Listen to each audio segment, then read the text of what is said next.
Good evening, Demon fans, and welcome back to a special edition of the Demonland podcast. My name is Andy, and the trade and draft period is done and dusted. And in a moment, my co-host Grapeviney and I will be joined by the Melbourne Football Club's National Recruiting Manager, Jason Taylor, to discuss the now completed draft and other areas that fall under his purview.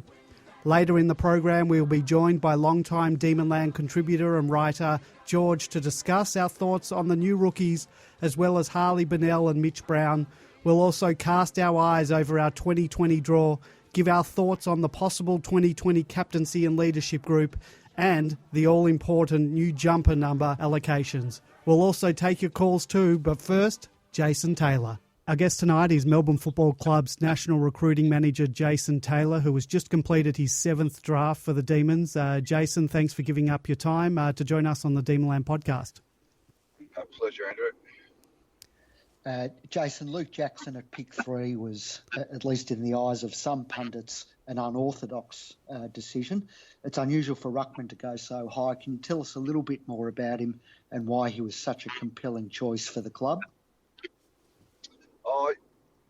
Actually, Luke I was thinking about it the other day. He's the first player we interviewed this year back in February at home. So obviously, we had some, interest for a long period of time, and we're tracking his development over a 3-year period, albeit he hadn't played a lot of football. And the way he was able to improve over, say, a 25-game period, at his elite peer level, really, playing for Waffle Colts and then his state and an Australian game was quite significant. I've been on record, in the past, previous conversations around the draft, that we don't see any barriers on Luke's game. So his primary role as a junior has been a ruckman. That's where he's played his best footy. He's been a high possession ruckman. But I was able to sit on him a fair bit in the latter part of the year, and was fortunate enough to see him play some, longer periods as a key forward. And his forward craft for someone who hadn't done a lot of it was quite natural, whether it be on the lead, contested mark, and his follow-up at ground level to get involved. So, it's not a guess. It's certainly got some projection with it, but he definitely showed that he can perform in that area of the ground as well. And then also he has played a couple of trial quarters for Western Australia in trial games where he's been as a genuine mid for an entire quarter and was able to get his hands on the ball. His improvement over the latter part of the year, post-Nationals, where he finished second in the Lark medal, was quite extraordinary, really, in all facets of the game. So we don't see it as a reach at all, and we see that he's got a lot of areas of his game that let's just see how it evolves. I'm rapt that we did get him. I wonder whether if Gold Coast didn't get their priority pick, would we have gone for Anderson? Yeah, I'm not really wanting to discuss our actual orders. But it's fair to say that we had Jackson right at the pointy end. Fair enough. So, we see, our second obviously, there's a lot of good players in that top 10 area. And, they all bring their different talents. But we saw Luke as the best available player at that range. And so that's why we selected him. With our second selection, we went with Cozzy Pickett, fulfilling an obvious need for a small forward. Why did you rate him higher than some of the other draftees who were playing that role available at that pick, Waitman and others like him? Yeah, well, it's interesting. Like, I suppose I was a academy selected back when Cozzy played 16s. So, they had a real focus on that group then coming through, and like what I saw of him then, and also as a bottom age player, he's able to perform really well in finals. And whilst this year for him was a little bit indifferent, he was in an extraordinary amount of different programs. So his best football was off the back of a senior pre-season where he had real continuity in his training and his performances in senior trial games, and then early on at reserve level, you really got to see what he did as a small forward, and throughout his nationals and also with his school, he played a lot of footy on the wing and in the midfield. So I suppose that took away his goal source a little bit, but it still showed what he could produce in those areas of the ground. Cody Waitman's a player that I really liked as a bottom major. Don't often pick the eyes out of players, but he did take my eye as a bottom major, so we really like Cody Waitman as well. They're two different small forwards. They're slightly different, if you like. Yep. We think that the ground level play of Cozzy's speed and ability to put pressure on it, and his forward craft, his front and centre craft, really stood out. Whereas, Cody, whilst he has that, his main game is his aerial work. So at the end of the day, when you're picking that area of the draft, it's very close. So we just felt that Cozzy was a better fit for our forward half, and we rated him accordingly. And so I hope that answers that. Our third pick, pick 32 overall, was Western Australian Trent Rivers, who by all accounts was a bit of a slider. I understand he missed much of the pre-season with glandular fever and perhaps could have been even a first-round pick. Were you surprised that he was still available at 32, and whose role do you see him eventually taking over at the club? I don't think you can sit here and say we're surprised. We were thrilled. And I think that what happens on the night is that, it only takes one player to slide a little bit, and then, that might go to a club that had an interest in, say, a player like Rivers, and it's a bit of a domino effect. So then you're hopeful, and then you hopefully can just get through clubs picks who might have him as high on their order. And that's generally how it can work at times. We see him settling as that rebound defender initially, with his ability to read the game and his kicking skills. But he has played, significant football in the midfield, where he's been, he's averaged 27 possessions and a goal a game at Waffle Colts. And as you say, coming off glandular fever, so he's delayed in his pre-season. So he's an excellent size, and he's a real powerful kid. So, I think he'll start his football in defence. How much senior footy, if any, do you see these guys playing in 2020, assuming we have a relatively injury-free year? Yeah, that's right, and that's the hope that at the moment the boys are training well, and most are up and going and fit, and first year players typically really you don't want to be calling upon. We're a relatively young list anyway, so but I don't put any ceiling on any of these boys, and I know that they're competitive. And that competitiveness will drive them to strive to play as early as they can. They've all got traits that you can see them playing senior footy relatively early, but again, that's you just got to tread carefully with that. We brought in three interstate players. How much consideration do you guys give to them perhaps being a flight risk or the return home factor, a few years down the track? Yeah, obviously it's something that you do a lot of homework on and discuss, and it's a national competition, so we're charged with picking the best players that we see, and no matter where they come from. Some young men have greater challenges with that, and a lot of players move interstate because of the nature of the competition, and everyone misses home. It's just natural, but you do a lot of homework, whether it be through the player and the families and their management and referees, and you get a good gauge on that. And if you were a little bit worried about that you might push a player back a fraction. Okay, we traded in two much needed wingmen in Tom Langdon and Adam Tomlinson into the team. It's an area where we've been lacking. How far in advance were you into these players, and when did we start exploring the possibility of a trade? Yeah, so Tim Land, who's taken over as list manager now that Todd Viney's departed. We've been tracking Ed Langdon since his draft year, and obviously Adam Tomlinson as well. And so it hasn't come overnight. It's been something that we've been looking at over a period of time. And I think that the way the year played out last year and our, without going over old ground, some of our injuries showed up a lack of run.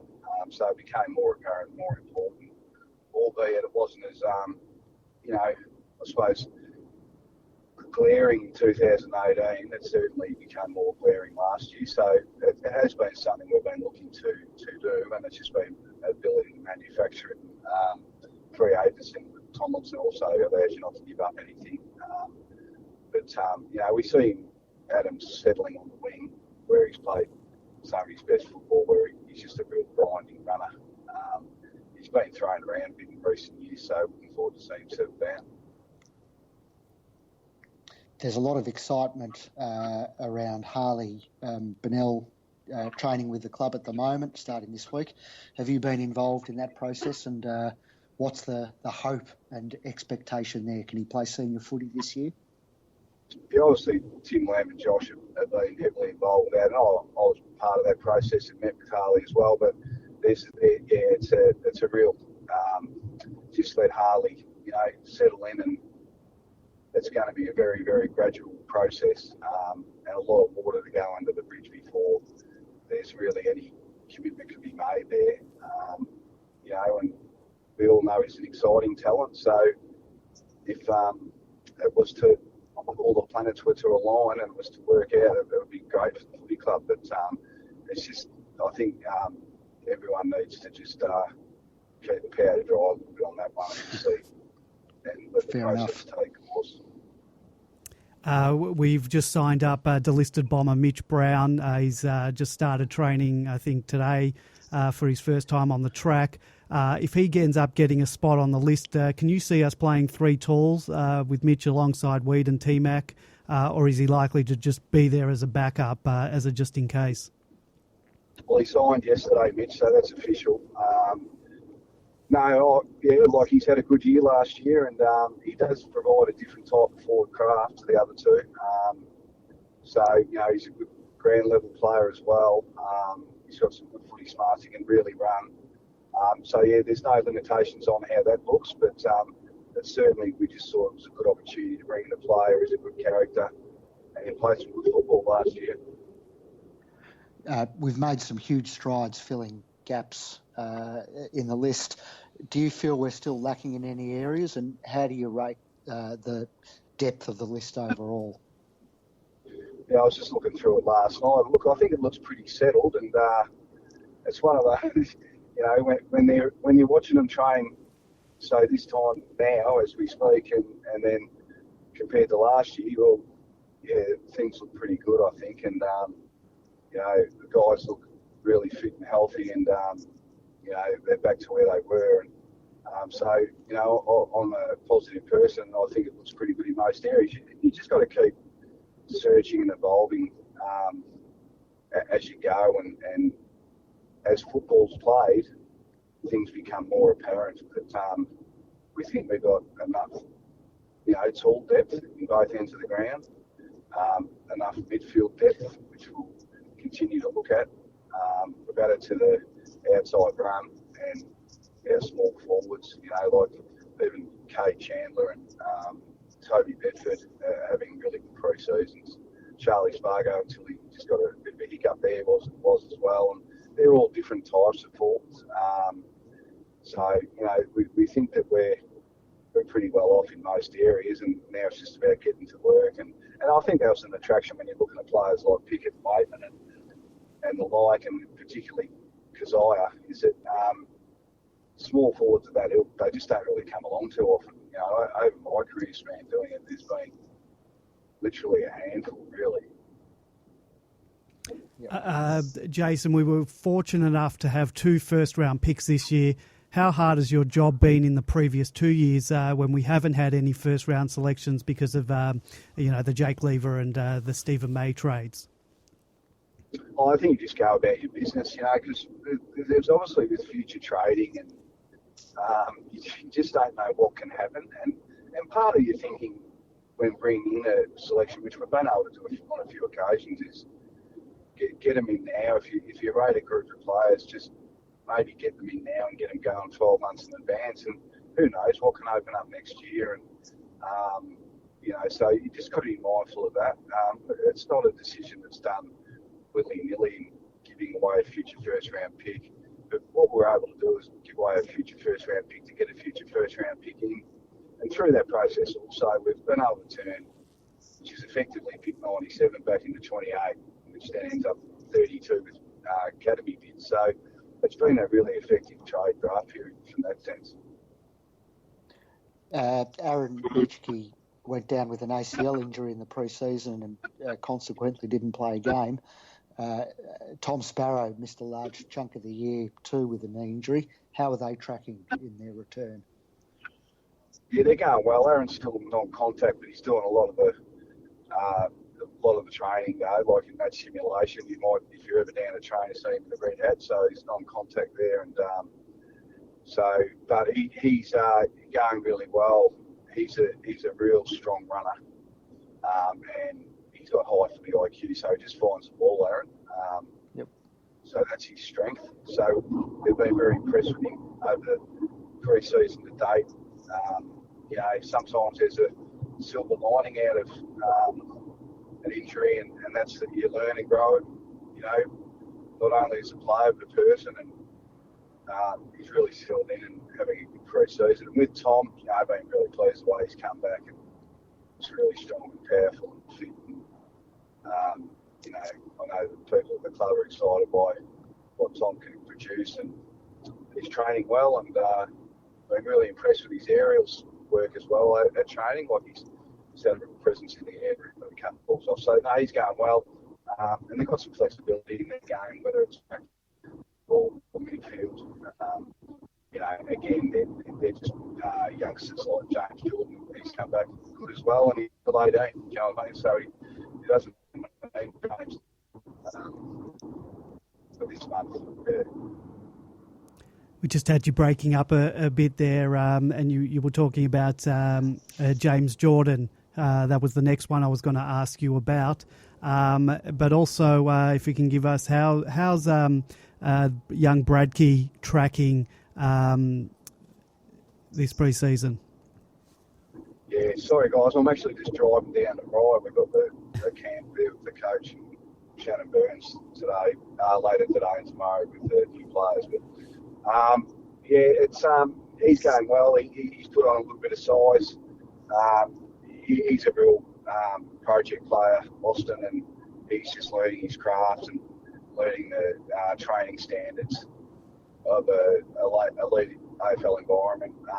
And he's taking steps forward each session. Really, I had a bit of a hiccup with the calf, so that's held him back a little bit. But other than that, he's making progress. But he's a long-term project. Jason, we're really grateful for your time. I've just got one last one for you. Presumably you're already working towards next year's draft.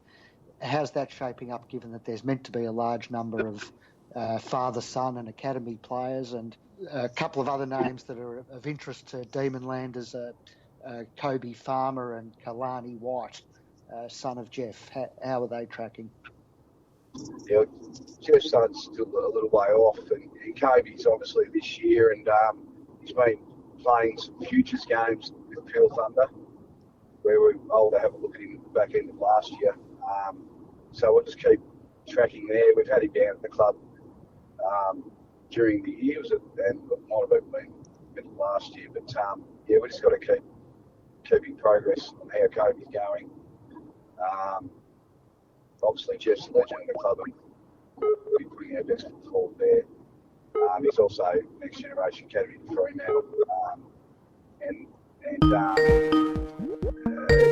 Asked me about who was the other one. Sorry, mate. The other one was Jeff White's son, Kalani, who you said is a way off. So we will obviously keep progress there, but he's a bit behind in age. And also, we've got Deacon Smith coming through our Next Generation Academy. So he's playing down on Stingrays and also Caulfield Grammar. And he showed some improvement this year. We just keep an eye on those boys. And the next year's draft, I think part of our thinking, we've been on record saying they're somewhat compromised, but there's still going to be good players there. So the academy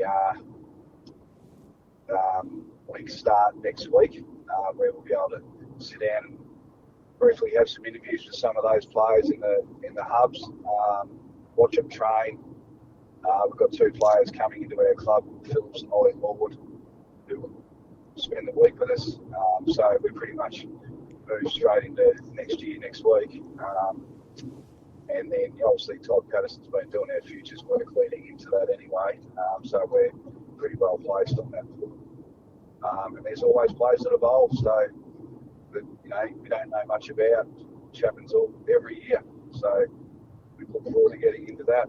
Well, Jason, thank you very much for giving us your time today. We really do appreciate it, and it's a really great insight to the players that we've brought into the club, and we really appreciate your time. Thank you.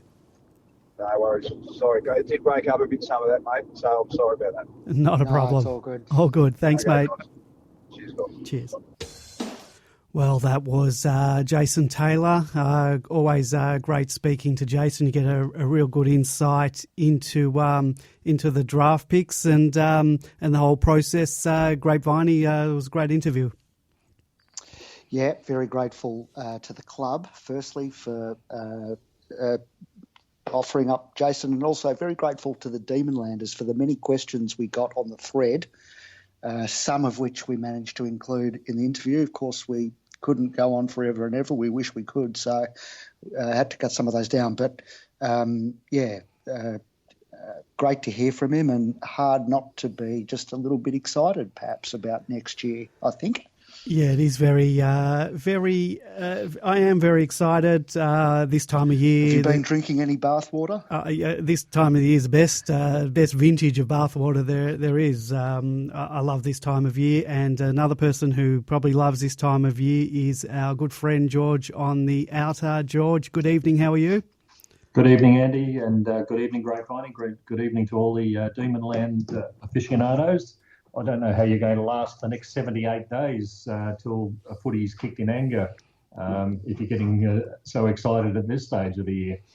Well, the good thing is we have the great training reports that we get from a variety of Demonlanders, and that can usually tide us over. I don't know what we're going to do over the Christmas break, because obviously we won't be getting any information during that time, but it is a very exciting time of the year. And we'll start tonight's program talking about our draft picks. We've got 3 new boys down at the club, actually more than 3, but from this particular draft, we've got 3.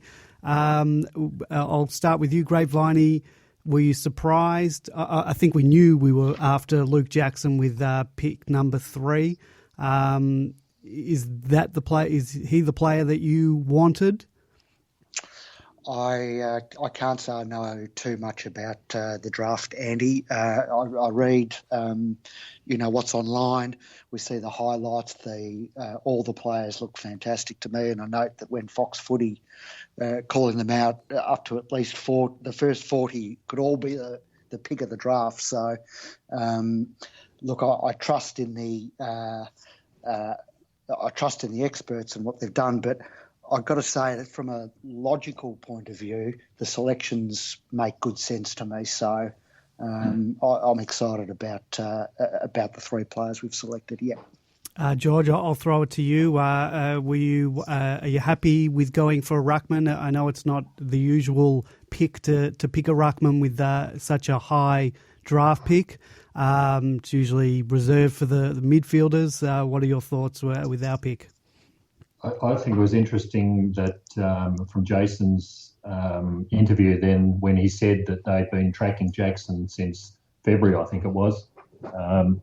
So this wasn't a last-minute sort of plunge or something that was being pushed by the media or even the people on Demonland. I I think the advantage of Jackson is that he's versatile. He can play ruck, but also he can play forward as well. So his mobility means he can fit in a variety of roles. And while I'd be doubtful about whether we'll see him in the coming year, these are the sort of talented players. If he's got the talent that some are saying, you can mould into something very special. So in this case, yeah, you can. I think it was an excellent pick, well researched, fitted in nicely with what we wanted for the future, and we could get very excited about this kid if he comes as good as what is promised. Are you worried? I'll start with you, George. Are you worried about? We asked Jason about the go home factor. Is that a concern for you? It's a national competition, as he said, so players, and not every player that comes from interstate looks to go home. But we're coming off an experience with Jesse Hogan where every time his contract was up, Freo, West Coast are sniffing around. Do you think this is going to happen with a number 3 draft pick like Luke Jackson? Are we going to worry every time his contract is up for renewal? No, I think the current group of crop of players all know that it's a national competition in the first place. The big factor, I believe, that keeps players at their respective clubs is the club themselves. I think we've seen the dysfunction in Gold Coast, in particular, in the last couple of years. The players just want to get out of the place, and they'll go anywhere to get out of the place. As long as the culture is okay around the club, then the players do stick. It's not like 20 years ago or so, players were wanting to go home to mum, or they preferred the food in Western Australia or up in Queensland or whatever it might have been.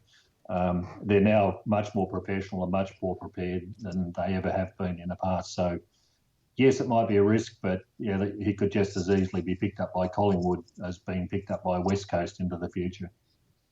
And I think, if you don't have a good club culture, you're not just at risk of losing your interstate players, you lose your local players too. So I don't think it's a big deal. And I think, yes, you're right about the constant speculation with Jesse, but that's really a test of supporters' nerves more than anything else, whether you can handle the constant references in the newspapers. And I think the Jesse situation is a bit unique, just given the particular circumstances that he had to face. I went down to... And he left at the end of the most successful season that we've had, after sticking around through the tough years. So the Hogan example doesn't even really sort of bear that out.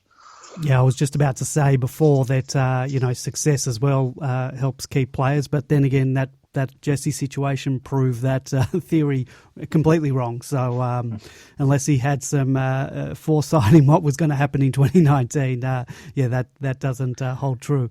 But he re-signed once or twice, didn't he? Yep. Before going. Yeah. So, and they were the tough years when there wasn't necessarily a light at the end of the tunnel. So, yep. I went down to training the other day and I got to see the new boys in the flesh. And I can say Luke Jackson, he's not a skinny kid. He's not some skinny beanpole ruckman. He looks like he's ready-made. He could slot into the team easily. I don't think he'll be getting a game round 1, but you never know. But he'll play footy this year. I've got no doubt about it.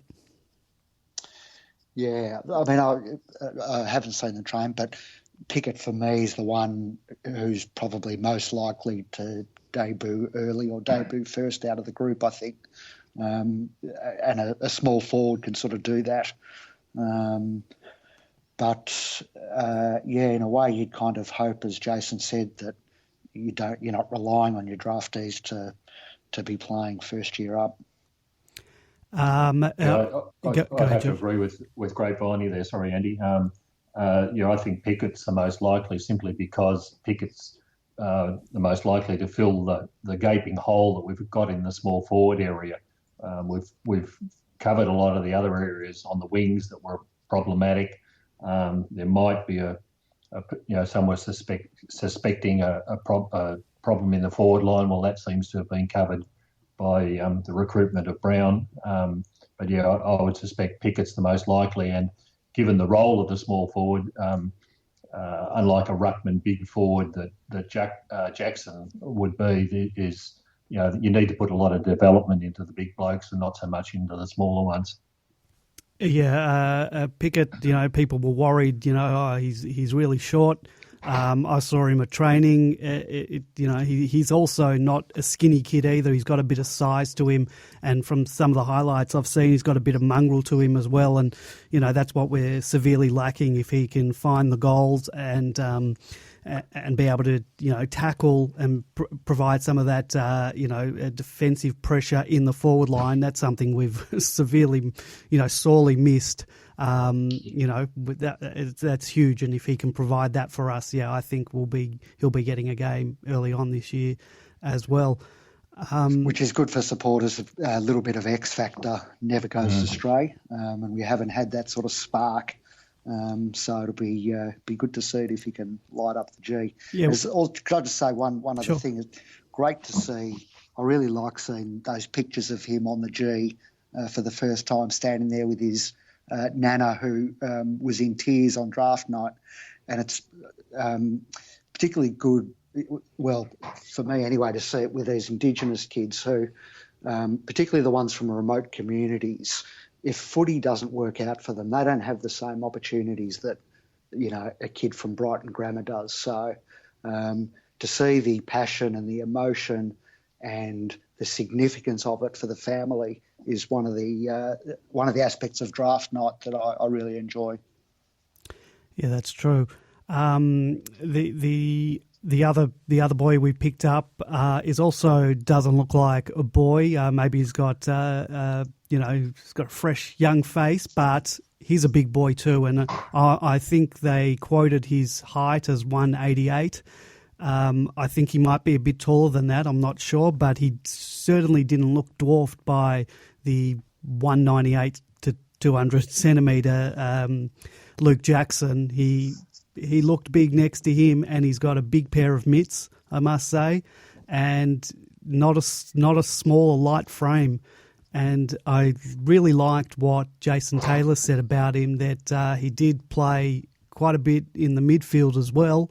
Did he say he was averaging 27 disposals and a goal as a midfielder as well? There's a lot to like about that too. Yeah, they had me at a late kick, was all I needed to hear, and that's about the extent that I've heard. The rest of it sounds great. Yep. I think the danger with going down to training, Andy, is they all look big to me. Yeah, well, that's true. Me too. But then, no, I'm not just comparing them to myself. You are seeing them next to guys that have been in the system for a while and, you know, big-bodied men. And to see 3 recruits come in and not be, you know, these skinny kids, it's good to see. So, you know, obviously we're going to have to wait and see what happens. They'll probably all start at Casey. I'm not sure. I don't know. Maybe we played Tom Sparrow round 1 last year, straight out of the draft. So you never know. Did you get to see his kicking at all at training, Rivers? A little bit. There was so much to see because I was focusing on the young kids. I was trying to have a look at. I was looking to see who was in rehab. Harley Bennell made his first appearance with the club. We'll talk about him in a minute. And there was Mitch Brown too, who we'll also talk about. So there was a lot to sort of take in. And but I did see Pickett kick a few times, and he's got an absolutely sensational kick. Hit players lace out at times. So, I was very, very impressed with him. Does he look anything like his uncle? No, I think his uncle, by the time he came to the D's, was quite a big, solid fella. Not that Kasai's, you know, he's not a skinny kid, as I mentioned, but I think Byron was quite beefy and it was, once he was playing for the D's. So not quite yet, but you know, he'll be a good acquisition for us. I've got no doubt.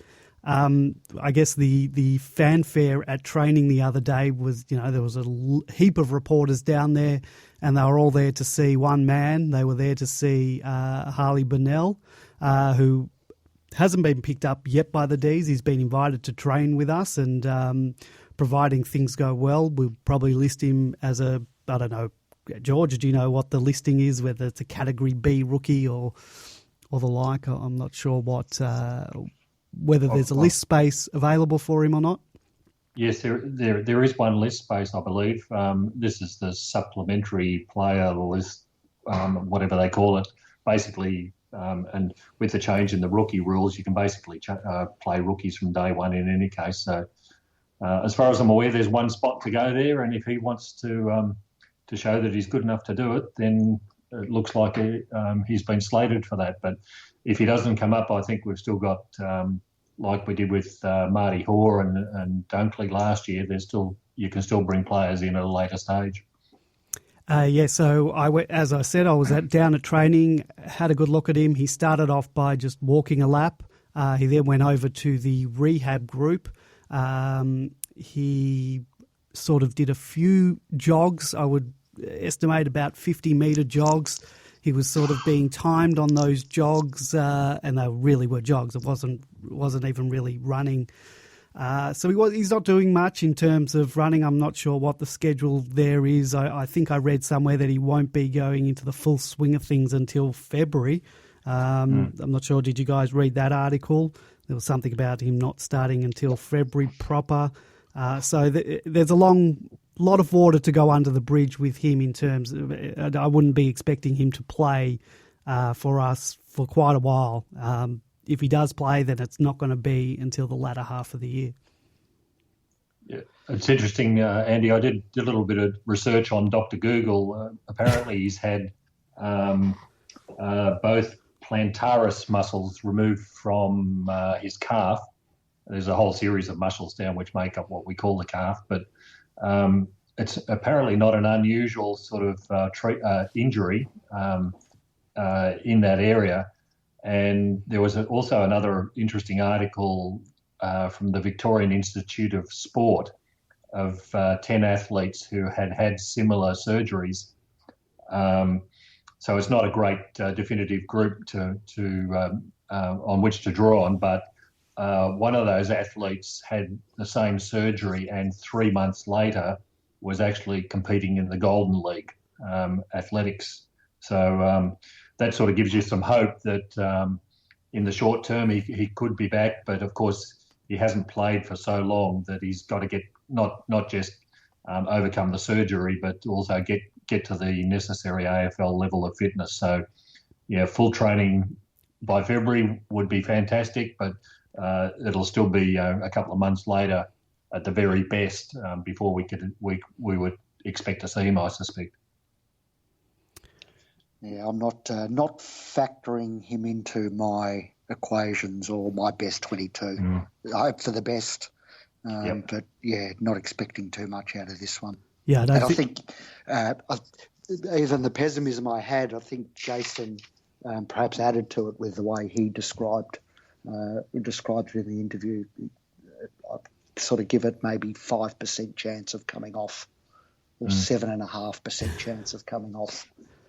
Yeah, I wouldn't be putting him into your best 22s just yet, but if we can get him right, if he is over all those troubles, it's certainly an exciting prospect. And if it's not later this year, and if they can get him right, but it's not sort of this year, in terms of him not having the fitness base, then next year, look out. I'm excited by the prospect, but I'm not bringing out the balloons just yet. The other player, Mitch Brown, we were linked to him a couple of weeks ago after the trade period and probably after our last podcast. So from what I do know about him, Essendon fans, based on my just perusing of Twitter at the time when he was delisted by Essendon, they were ropeable, a lot of Essendon fans.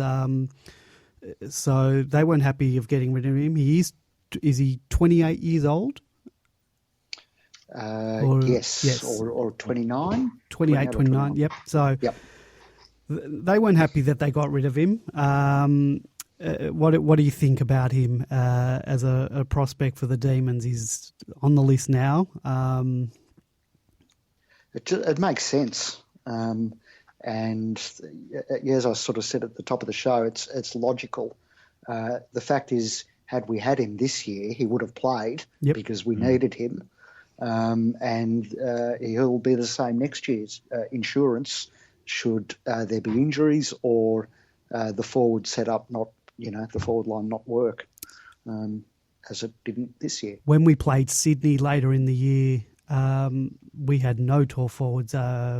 T-Mac was injured. Wiedemann was injured. I think Tim Smith wasn't playing. He was injured. All of our tall forwards were out, so we had, with the exception of Bailey Fritsch, who I wouldn't categorise as a tall forward, even though he can take a nice mark, a lead and a nice mark, you wouldn't consider him a tall forward. So if he was with us, he would have been, as you said, he would have been playing. I was down at training. I'm not sure whether he was, when they did the match sim drills, I don't know if he was the target forward. T-Mac wasn't training because I think he had an ankle complaint the other day, and we'll talk about the players in rehab in a moment. Wiedemann was playing sort of deep, sort of out of the square, but they had him at centre-half forward, and he's got a really nice lead. He takes a mark, takes a nice mark, and has a pretty decent kick as well, so I was quite impressed with him. I think by the end of training, he looked a bit cooked. But that was probably his first proper training since the end of last year. But I was quite impressed with what I saw. So I'm happy for him to be there as backup. He said in an interview he doesn't want to be there as a just in case. Obviously, that's what any player's going to say in that situation. But I'm quite happy that we've got him, and I'm happy, to play that Pedersen role or that Tim Smith role to come in as needed. And if he plays well in the twos, then and earns his spot, then I'm happy for him to be there as well. George? I think you hit it right on the head there where you mentioned Pedersen. We really haven't had anyone replace Cam in that role. That just big, solid, reliable player who could play every game.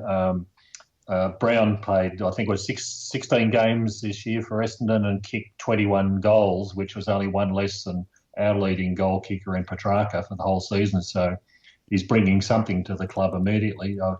I fail to understand actually why Essendon got rid of him, given all the problems about whether Danaher was going to re-sign, and their only other forward is essentially Stringer. So, but having him along as insurance, and if he plays well enough, I think was strategically a good move, because while we've got T-Mac there, we've still got a lot of unknowns around whether Wiedemann can fill a role, whether Petty can fill a role. At least with Brown, he can fill a role and would do so very quickly. The other person who might be enthused about his engagement would be Super Mercado, because he's bringing out the useless demon facts. He's only the third player ever to play for Geelong, Essendon and Melbourne, although the previous one in Trevor Spencer only played 3 games and injured his knee on the second game. And while he came from Essendon as a goal kicker, he kicked absolutely 0 goals for us when he played. So we hope the same doesn't happen to Mitch Brown. Yeah. Before we go, we'll talk about the rehab group in a second, but while we've just talked about the new players into the club, any thoughts on player numbers? I think we've had it confirmed by the Instagram accounts of the new guys. I think Luke Jackson has got a number 6 on his account, so unless that's a carryover from when he was playing for his old club, I think he's going to be number 6. Trent Rivers has also a number on his Instagram account, 24. So it looks like he's going to take JKH's number. As I mentioned, Luke Jackson takes Jordan Lewis's number. Now, At training, they weren't wearing those numbers. Luke Jackson was wearing 17 and Rivers was wearing 20. I have a feeling they were wearing those because they're just the jumpers of the previous inhabitants that fit them. And Pickett was wearing 36, which I like. So hopefully he does take that one. That'd be nice, really, wouldn't it? Any thoughts on a Bennell or Brown?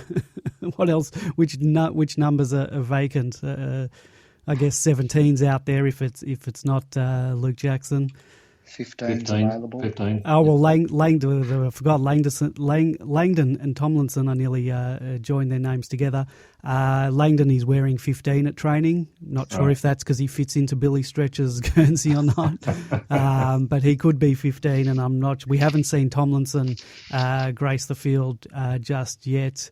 I think he was only eligible to start training last week or at the beginning of this week. But as we found out a few weeks ago, and we'll talk about the rehabbers now, he's going to have a delayed start to the pre-season with a calf complaint. So let's hope. I thought I read on Demonland that now that Misso is gone, we weren't going to have any injuries anymore. And you're telling me that already we've got injuries? Well, apparently he injured himself while running before he got to the club. So I don't know if we can blame Misso for that one. We can't blame the surface of Gosh's paddock on that one. But yes, so the rehab group, it's certainly not as large as it was last year. Anyone who went down to training, anyone who's read Demonland, anyone who's read anything about the injuries last year, we had a lot of post-season surgeries, and hence we had a lot of players not start till well after Christmas, and a lot of them weren't even contact well after Christmas as well. I like that it was confirmed by Jason Taylor that wearing the red hat at training does in fact mean no contact.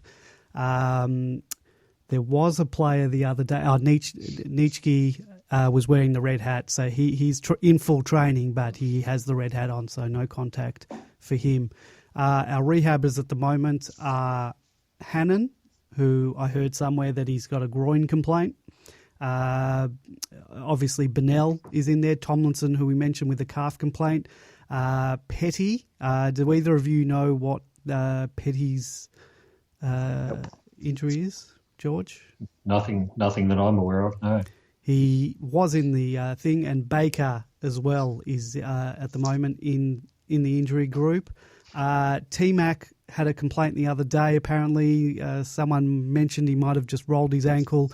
That I think was on the Monday training. I was there Wednesday, and he came out. He did a couple of sprints on the boundary, and I think it was just sort of testing it out. But then he did leave the track.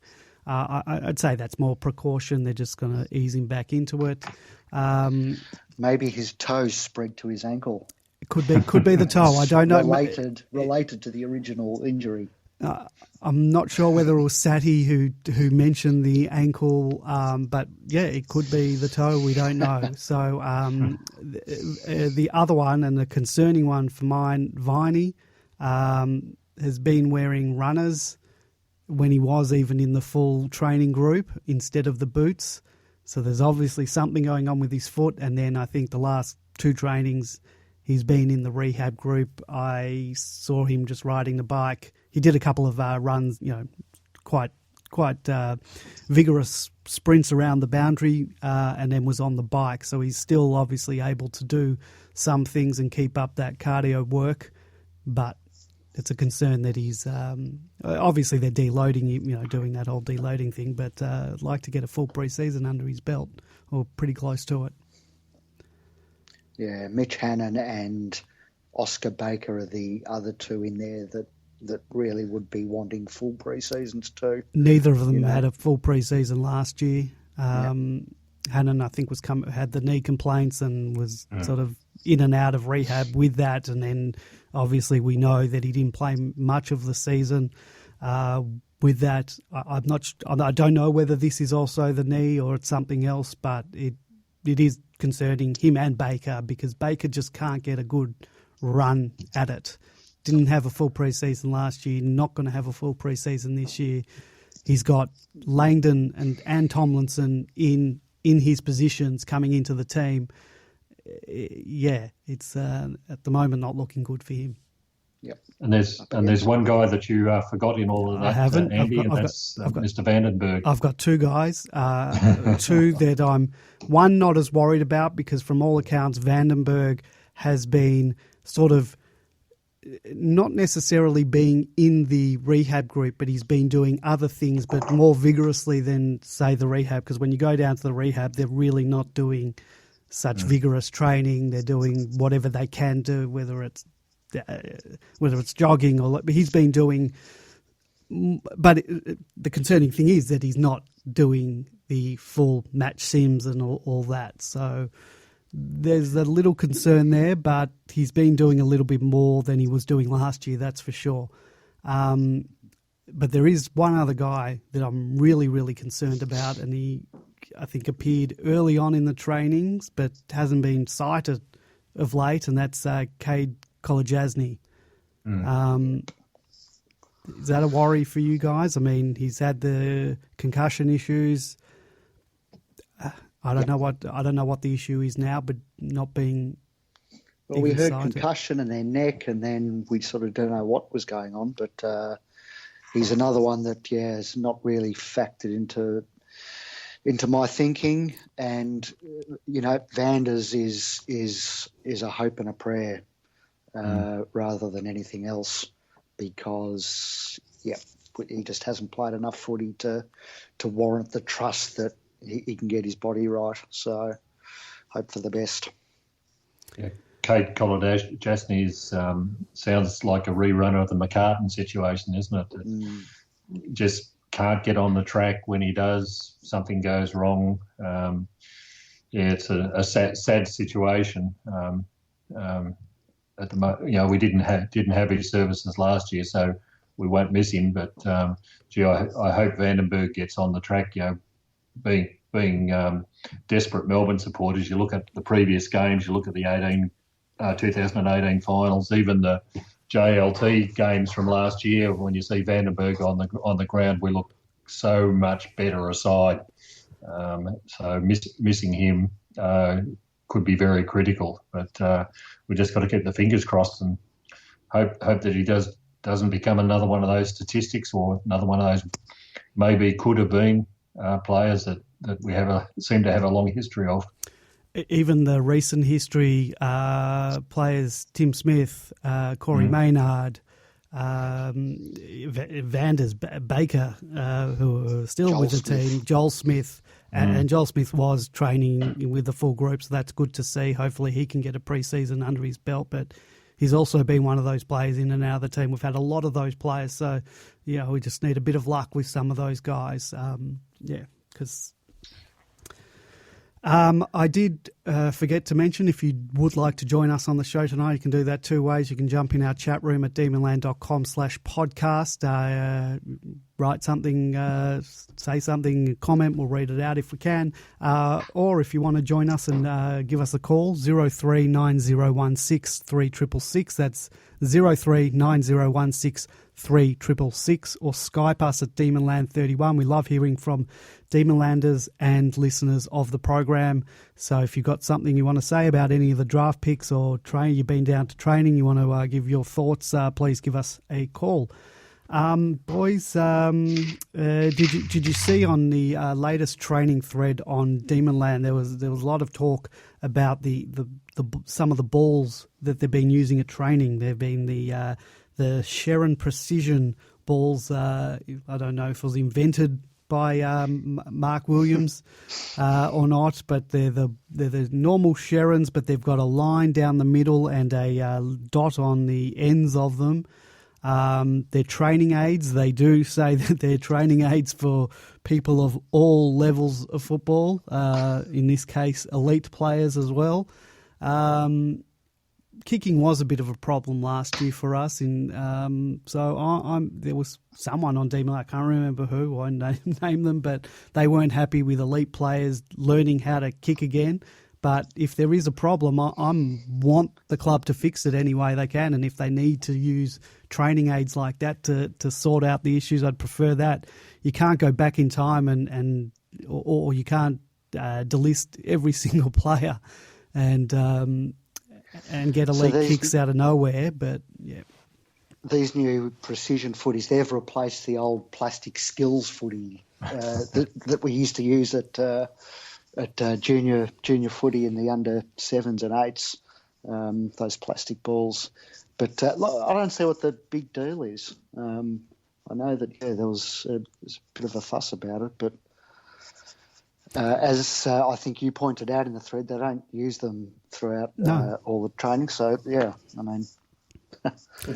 Look, if they do something and improve people's kicking skills in particular, then that can only be good.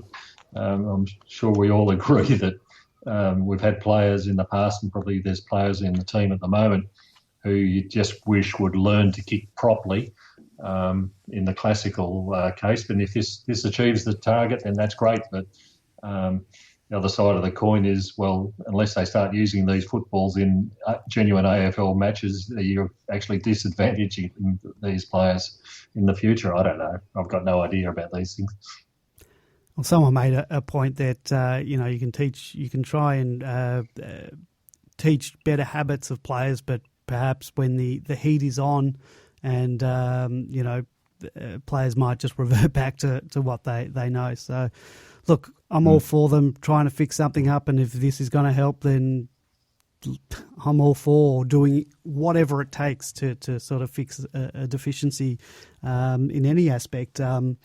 And we've got Darren Burgess down at the club now, and one thing I noticed at training, they were pulling out groups of 6 or 8 players at a time to do sort of pulling them away from the main group and getting them to do sort of, some rigorous exercises. They were doing grappling, they were doing burpees, they were leapfrogging each other and going under each other's feet and just really busting a gun and really looked to sort of take a lot out of them, and then they would bring them straight back into whatever drill they were doing. And I guess, as we sort of mentioned on the training thread, that was there to simulate being buggered, being spent at the end of a quarter, at the end of the game, and just getting used to that fact. And it was something I hadn't seen at training before. It's obviously not anything new, but it might be new to the Ds, and it was sort of something that we could see at end of quarters we were really being affected, end of matches, not being able to run out, and that could have had a lot to do with not having full pre-seasons under a lot of the players' belts. But it's good to see we've got a good chunk of players at training at the moment, whereas we didn't last year, and they're training for that in particular. So it was something good that I like seeing, and I'm sure that's got Darren Burgess's name written all over it. Well, he's come from Arsenal, Darren Burgess, and I'm a rabid Tottenham supporter, so I've got my eye on this clown. And as soon as he steps out of line, I'm going to go down to training, find his car and spray paint it white. And just say North London is lily white. No, look, he's obviously a very good get and highly rated in the industry. So that fatigue sort of simulation that you're mentioning, it sort of seems bizarre that they wouldn't have done that previously. Maybe they have, and they've just done it in a different way, I suppose. But it just seems something that, would have been part of the routine. Yeah, I'm not suggesting they didn't do it last year, just it wasn't as noticeable. I only went to a handful of trainings, not even that, last year, and I've only been to one this year.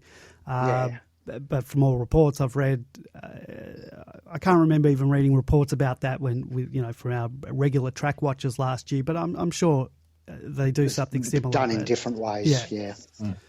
Isn't it nice, though, that they're able to do this compared to last year where, exactly. there were just so many people off the track that they couldn't do anything with the limited numbers that they did have. So, it can only be a positive.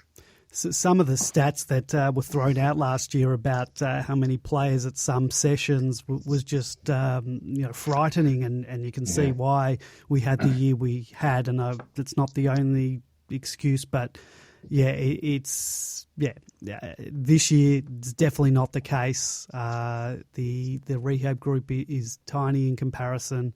So let's hope these guys can get the majority of them get a full preseason under their belt. Amen to that. Since our last program, the 2020 fixture has come out. George, I'll start with you. Were you? We knew we were going to get a better draw. We knew, and in terms of just who we play, not necessarily where and when, but we knew we were going to, being in the bottom six, we were going to play the other bottom six teams twice. We're always going to get a favourable draw in that sense. Were you happy with the final product? Not just who we played, but when and where we're playing. The draw is the draw. It's what you're given effectively.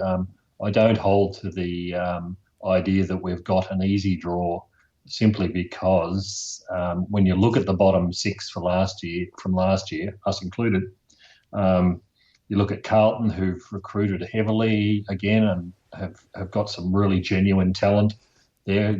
I can't see them staying down the bottom. They won 6 out of their last 11 games, so they won more games than us in total, and they missed out against the Bulldogs and I can't remember who else by 5 points and 3 points. So they could have easily had eight wins last year. St Kilda have gone berserk and have recruited just about everybody who can breathe. Their first draft pick, I think, was in the 50s. So obviously the word down there is, don't worry about the future. We want to do something this year. Who else we got? Sydney. I don't think Sydney are ever easy beats. Fremantle, again, I don't think they're going to be easy beats. The teams that I think that might drop off in the coming year are Port and Adelaide in particular, maybe North Melbourne, but I don't think we've got an easy. Gold Coast was the other one, but even there, the AFL's thrown resources at them and draft picks to make them a better side. And, we only beat them in the last dying seconds last year. So once again, I don't think there's any easy games that we could have counted on in past years where you'd go, of those other 5 teams there, you could count, 10 wins for the season, you'd be knocking on the door of the finals. So I don't see that that's the case in this coming year. It's going to be a lot harder. Were you surprised, and I'll go to you, Grapeviney, first, were you surprised about the number of Friday night games we got? Obviously, the Anzac Eve game this year falls on a Friday night, so we got that by default, but I thought before we got the draw that may be our only Friday night game that we did get by default almost. I thought at most we might get 2. We got 3 in the end. So the Anzac Eve, we've got a game away against Hawthorn, which is at the G, but it's an away game. And then we've got the away game against the Lions at the Gabba as a Friday night as well. Were you surprised we got as many Fridays as we did? No, because I don't think the AFL have given up on us. And I think they're a little bit like the rest of the AFL world. And they're not quite sure which was the real Melbourne. Was it 218 or 219? So, look, we got the Anzac Eve and the QB games just, because of the year that it happens to be. But I think the draw is otherwise okay. As you say, you get the lower teams. But, look, there's always teams that slide and there's always teams that lift, and it's not the ones who you necessarily expect. And there's always a few anomalies, particularly in upsets, particularly in the early rounds. So, there's always some sort of strange results there. So you never really know until the season's, 5 or 6 weeks old, how you really sit and where others are sitting too. On the whole, I'm happy with our draw, but, there's a lot of unknowns. Who falls off, who rises. Two things I'm not happy with. I wasn't happy that we're got to go to Perth first up. Hot afternoon in Perth at that time of year. I think we're playing at 3:20 Perth time. We've had home games for round one for so many years. We in have a row. been blessed. It's inevitable it was going to happen. Yeah, but it's a hard one to go out to Perth. We're probably scarred from the preliminary final as well. The supporters are. Yeah, well, that's for sure. I won't be making that trip over there next year. But that's a tough one. And the other one, I'm livid again. We've got to go down to Geelong for the 900th year in a row. We just keep getting shoved down there, and I don't think that'll change until we change and are consistently a good team and can command sort of maybe an MCG home game against them. We just don't get home games against them. We seem to play them once a year, and it's always over there. I can count on half a hand the amount of times we've played them at the G, not including the elimination final. And I'm sure the AFL would try to send us down there if we weren't ahead of them on the ladder. Another one I'm not happy with, round 23, back in Tasmania, and I'm going to bet my bottom dollar, unless we change things around, and even if not, because we're sort of the punching bag of the AFL at times with these type of things, we're going to be down at Tasmania every single year playing them, and probably in round 23 as well. Yeah, I'm not too fussed about it, to be honest. I think, once, if you've got a good team, that's the old, play them anywhere, anytime theory, isn't it? And I like playing the victim. Look, Hobart aside, we've got a pretty good record on the road. And even this year, the games that we didn't win, we actually should have won, including the West Coast game. Coast, so, twice. Look, it's not all doom and gloom. Even the West Coast game, it's the first round. If there's an opportunity for us to cause an upset, it's certainly in that first round. Once the West Coast machine gets up and running towards the latter half of the season, they seem to be unstoppable. But I think this is it should be seen as an opportunity for us to really stamp our name on it, and tell the competition how good we can be. It's all on the line on that first game, and theoretically we'll have a good number of players available. So I'd prefer to meet them early in the season rather than later. We've got a call that's just come in. Good evening, welcome to the program. Who am I talking to? Hello, fellas. This is Don't Make Me Angry. How are you lot doing tonight? Oh, very good. Don't Make Me Angry. It's been a while since we've spoken to you. How are you going? Oh, fantastic. Just fantastic. Everything's just great. Pre-season's the best time of the year, isn't it? It is the best time of the year. Nothing can go, well, a lot of things can go wrong, but we're not losing any games at the moment, so it is a good time of the year. What did you want to talk to us about tonight? Oh, just going to say how this pre-season, this time last year was a worry of who's fit. No one's and I was thinking, it's all right, we'll do all right. But then it proved to be, a downfall, and a lot of people say, it's just an excuse to blame injuries. But I think last year, even Misso sort of told the board that pretty much we were going to start the season. We're going to struggle for the first 6 rounds because so many players were injured.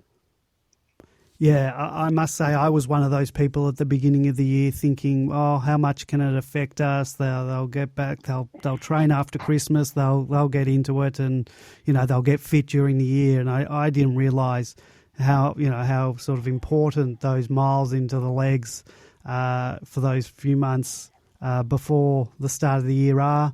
I think we all underestimated that. We knew that they had interrupted pre-seasons, but we didn't realise how much that would affect us, and considering how many players as well were affected by that interrupted pre-season. So it sort of came as a bit of a shock to all of us. I think we thought things would just right itself, and they didn't get any better, and then injuries during the year didn't help either. Yeah, it's just the injuries. I think the injuries just never. I don't think the injury list fell below 10 for the whole year. There was always at least 10 to 12 to 16 people. I think some games in the VFL they only had like 4 or 5 or 6 players to pick in the VFL side, so there wasn't a very healthy list.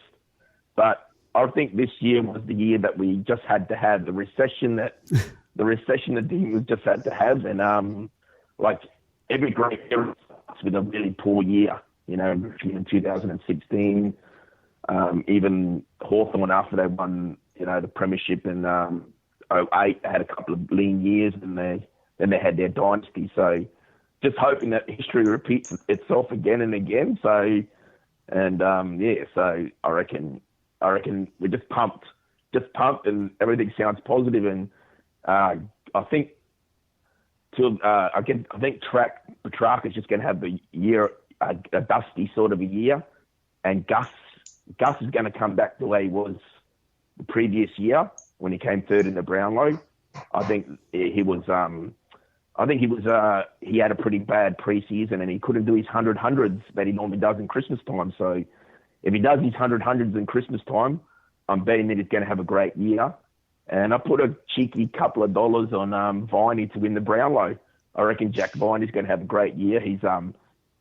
It's probably the first time in 3 years that he's actually ran. He's actually been running this time of the year. He hasn't done that for the last 3 years where he's actually ran in the preseason. So that's what I reckon. Well, let's hope you're right. Speaking of Viney, guys, captaincy. What do you reckon in terms of the captaincy stuff? We had, I think it was after our last program,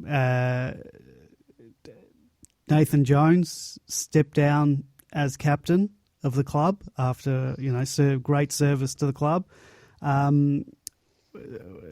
Where do you stand on the captaincy issue? Are you in favour of the co-captain model? Do you want to see them? Now that Jones has stepped down, would you like to see them remain with just one captain, whether it's Viney or going in a whole new direction and going with someone like Max Gawn? George, where do you stand on that issue? I think the whole value of captains has diminished over the years. I think either Viney or Gawn would be more than suitable as to fill the role. But I think the overall thing that we've got to look at is genuine leadership. Jordan Lewis was able to come in over the last couple of years and provide what we needed dramatically, and particularly he was almost like able to general the back line. I think what we need to have those type of players around the whole ground who are prepared to show the younger ones what they're expected to do and make sure that they're following the instructions that are coming from the coach. So whether it's Viney, whether it's Gawn, whether they go to multiples, whether they have a very, very strong leadership group. And I think we're fortunate now that we're talking about having Vineys and Gawns and even a Stephen May, whereas a couple of years ago, poor Nathan Jones was put into the role simply because we had no one else who was capable of doing anything remotely like a leadership role. So I'm glad that we're in that better position today, but I don't really mind whether it's one or the other or multiples. Great, Viney. Yeah, I pretty much agree with what George said there. I'd like to see Max. I'd like to see Max in the role. I'm not too fussed whether Viney stays on or relinquishes it. I think it's going to be awkward unless he just sort of gives it up himself. It would be awkward to take it off him, I think. And although he said he's happy to give it up, he didn't. He could have sort of thrown it open, I suppose. So I think we'll see both of them. Yeah, it depends. From my understanding, I think I don't even think it's a players' consensus type of thing. From my understanding, it's the coach. It's just the coaches, yeah. The coach. And Viney did say in an interview, but what else is he going to say? They asked him the question, would you be happy not to relinquish your captaincy, but would you support Max as a sole captain? And, of course, he's going to say yes. What's he going to say no?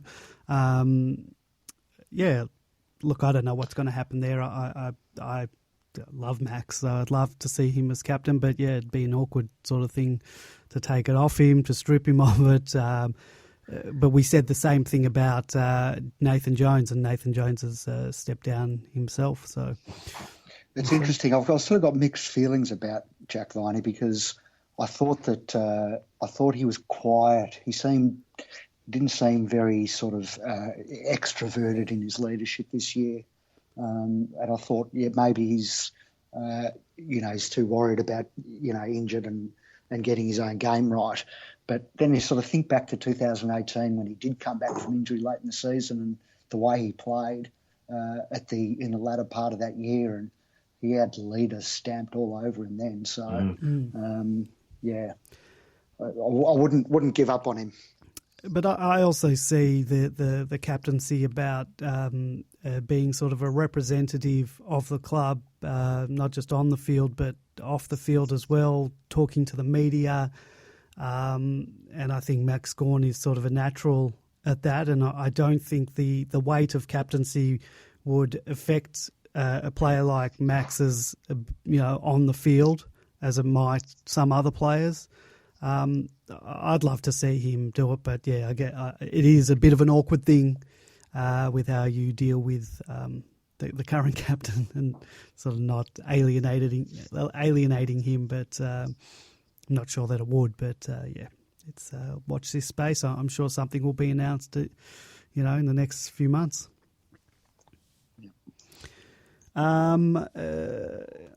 Anything else, boys, before we wrap things up? Anything else that's been happening on Demonland that you want to bring up before we shut things down? Shut down Demonland for the summer. Well, just a shout out to all our training reporters, because the quality of the reporting is as good as it's ever been. So it's really good stuff.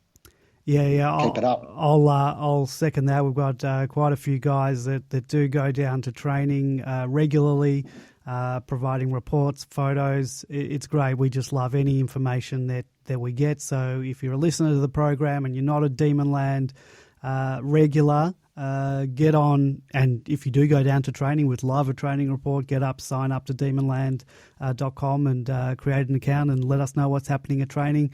The majority of people that use the site just use it to read the site. So if you are a listener of the show, you aren't on Demonland, get on Demonland Monday, Wednesday, Fridays. We've got some great training report threads where you get all the information. And it's just a fantastic resource for the majority of us that are desk-bound and can't get down to training and just want any information. And it's a fantastic resource. I don't mind plugging my own site for that for that bit of a service that we provide supporters. You guys we should be giving you a bit of a shout out to you as well, Andy. I mean, the whole Demonland site and everything that it does. Arranging. Things like interviews with the recruiting manager. I don't know of any other site that manages to do it, and it's all the credit to you and the time and effort that you put into it. So it's not just the people who participate in the site, but you and the people in the background as well that keep the site alive. Just do a fantastic job, and heavens know what we do over summer in particular without this site. Well, thank you very much. I do appreciate it, and I do it because I love it. I love the club. I wish it gave me a bit more pleasure than it does, but I'm not going anywhere, and the site's not going anywhere. And hopefully next year we can get a couple more players to interview. Love doing that. Love speaking to players and past players as well. So we're going to try and get a few more past players onto the show. To bring you these interviews, because it's really good. I love hearing some of the old stories of players that I grew up watching in the sort of late 80s, 90s, and 2000. So if I can get a couple more of those guys onto the show, I would love hearing the stories. I think it's great. Boys, I think we'll shut it down here. Thank you, George, for coming on. Thank you, Grapeviney. We'll be back. We'll be back in the new year. Probably won't be back until the what's it called? The Marsh. The Marsh. The Marsh series. I don't know if we'll do a show prior to that, but we'll definitely be doing a show after the first game we play, Adelaide, on February 22nd at 4:40 at Casey Fields. Haven't looked at my calendar this far in advance. It's a Saturday at 4:40 p.m. They're on. These are good games are televised, I'm assuming. And is there going to be a gathering, like an anniversary gathering for the AFLX Group B Premiership team from 2 years ago? Are those guys catching up? Do they do that every summer? You would hope so. It's only a small group, I think. Petrarca, Spargo, who else was playing that bridge? Yeah. Not sure that are they doing anything like they're not. The AFLX is defunct now, isn't it? It's International X, I think now. They're going back to the International Rules series. That's likely to be done at the end of the year, not at the beginning of the year. So, we can look forward to that, and hopefully none of our players play in that game and get injured. All right, so we'll be back. We'll be back in February, it looks like, at this stage. So enjoy your summer. Thank you to all the callers, contributors, to yourself, George, Grapeviney, to Super Mikado. Thank you very much. And to all the listeners, thank you for listening. And we'll see you back in February. Go D's.